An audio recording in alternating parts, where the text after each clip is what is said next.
Ada tak dalam kalimah ini nun VIP? Ada tak nun bertanda mati? Ada. Jumpa dengan apa? Ain. Okey, nak tengok dekat jari mana? Okey, dia akan tengok dengan jari nun. Okey, jari nun jari tengah-tengah. Okey, sekarang ni nun jumpa dengan ain. Dari nun mati bertemu dengan ain. Jadi kita pusingkan, kita jumpakan dengan ain. Okey, ni ain. Nun bertemu dengan ain. Tengok pada bulatan nun. Bulatan nun di bawah sini berwarna biru.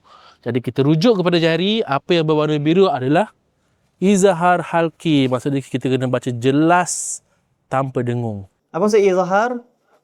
Jelas. Jelaskan apa? Nun. Apa maksud halqi? Kerongkong, huruf dekat rongga kerongkong. Apa dia? Ain tadi tu. So dua-dua kena jelas. Siratal ladzina an, jelaskan nun. Ain pun bunyi jelas. Tu nama dia izhar halqi.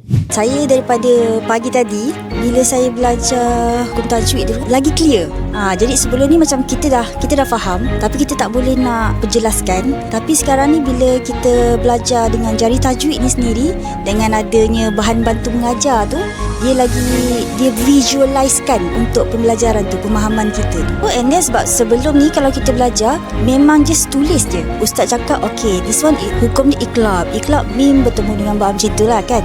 Tapi kalau macam dengan jari tajwid ni, kita bila diputarkan, kan ada dia punya roda tu kan, dia lagi jelas lah. And then kita tahu terus huruf apa bertemu apa, lepas tu terus hukum dia, cara bacaan dia.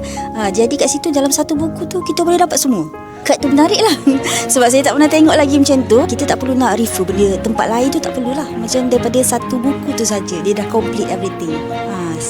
Dan sebenarnya nak belajar sesuatu tu perlukan kefahaman, dan jika berguru dengan guru yang betul, insyaAllah ilmu yang kita nak pelajari tu akan menjadi mudah. Itu yang saya dapat daripada cari tajwid lah. Jadi saya rasa macam memang sangat berbaloi lah untuk 8 jam tu. Jadi tak ada masalah lah untuk belajar tu.